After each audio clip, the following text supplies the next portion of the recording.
വിശുദ്ധ വേദപുസ്തകം ഒരു ചരിത്ര ഗ്രന്ഥം ആണ് എന്ന് നമുക്ക് അറിയാം.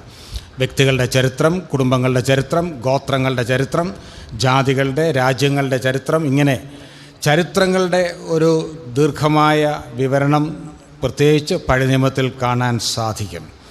ചിലപ്പോൾ നാം ചിന്തിക്കും, എന്തിനാണ് ഇത്രയധികം വ്യക്തികളുടെ ചരിത്രങ്ങൾ വേദപുസ്തകത്തിൽ രേഖപ്പെടുത്തിയിട്ടുള്ളത്? അതിൻ്റെ ഉദ്ദേശത്തെക്കുറിച്ച് നാം പുതിയ നിയമത്തിൽ വായിക്കുന്നു.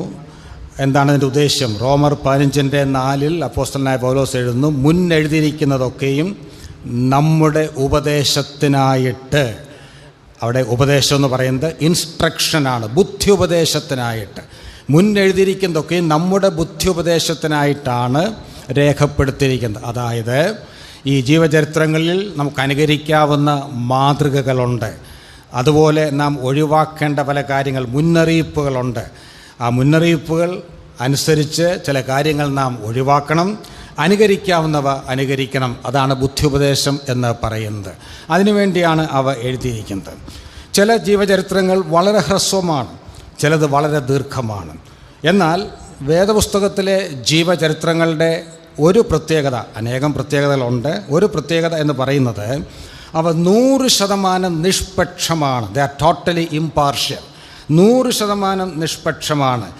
ആരെയും വെള്ളപൂശി വിശുദ്ധനാക്കുന്നതിനോ ആരെയും കരിതേച്ച് തേജോവധം ചെയ്യുന്നതിനോ ദൈവത്തിൻ്റെ പരിശുദ്ധാത്മാവും വേദപുസ്തകത്തിലെ രചയിതാക്കളും പരിശ്രമിക്കുന്നില്ല.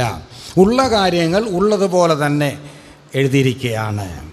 17-ാം നൂറ്റാണ്ടിൻ്റെ ആരംഭ സമയത്ത് ജീവിച്ചിരുന്ന, ഇംഗ്ലണ്ടിൽ ജീവിച്ചിരുന്ന പ്രസിദ്ധനായ ഒരു ഭരണാധികാരി ഉണ്ടായിരുന്നു. ഒലിവർ ക്രോംവെൽ എന്നാണ് അദ്ദേഹത്തിൻ്റെ പേര്. Oliver Cromwell. അദ്ദേഹം ഒരു വിശ്വാസി ആയിരുന്നു എന്നാണ് ചിന്തിക്കുന്നത്, ഒരു പ്യൂരിറ്റൻ ആയിരുന്നു. ഇദ്ദേഹം ഇംഗ്ലണ്ടിൽ ഭരിക്കുന്ന സമയത്ത് അന്ന് ഈ ഫോട്ടോഗ്രാഫി ഒന്നുമില്ലാത്ത സമയത്ത് ഈ ചിത്രകാരന്മാരുണ്ട്. അക്കാലത്തെ ചിത്രകാരന്മാരാണ് പ്രസിദ്ധരായ ആളുകളുടെയൊക്കെ ചിത്രങ്ങൾ വരയ്ക്കുന്നത്. രാജാക്കന്മാരുടെയും ഭരണാധികാരികളുടെയും മഹാന്മാരുടെയൊക്കെ ചിത്രങ്ങൾ വരയ്ക്കുന്ന ചിത്രകാരന്മാരുണ്ട്. ഒരു ദിവസം പ്രസിദ്ധനായ ഒരു ചിത്രകാരൻ ഒലിവർ ക്രോംവെല്ലിനെ കാണാൻ വേണ്ടി തൻ്റെ കൊട്ടാരത്തിൽ വന്നു. അദ്ദേഹത്തോട് പറഞ്ഞു, എനിക്ക് താങ്കളുടെ ചിത്രം വരയ്ക്കാൻ താല്പര്യമുണ്ട്, അതുകൊണ്ട് എനിക്ക് വേണ്ടി ചില ദിവസങ്ങൾ ഒന്ന് മാറ്റിവെക്കണം. നമുക്കറിയാം, ഇന്ന് നാം സ്റ്റുഡിയോയിൽ ചെന്ന് ഫോട്ടോ എടുക്കുവാൻ 5-10 മിനിറ്റ് മതി. എന്നാൽ പഴയ കാലത്ത് ചിത്രം വരയ്ക്കുമ്പോൾ ചിത്രകാരന്മാരുടെ മുമ്പിൽ ഈ ചിത്രം വരയ്ക്കുന്ന ആ മഹാന്മാരായ വ്യക്തികൾ അനേക ദിവസങ്ങൾ ഒരുപക്ഷെ അനങ്ങാതെ ഇരുന്ന് കൊടുക്കണം. അല്പം ശ്രമകരമായൊരു ജോലിയാണ്. അപ്പോൾ ഒലിവർ ക്രോംവെൽ പറഞ്ഞു, ഞാൻ അങ്ങനെ ഇരുന്ന് തരാം, പക്ഷേ എനിക്കൊരു കണ്ടീഷനുണ്ട്, ഒരു വ്യവസ്ഥയുണ്ട്.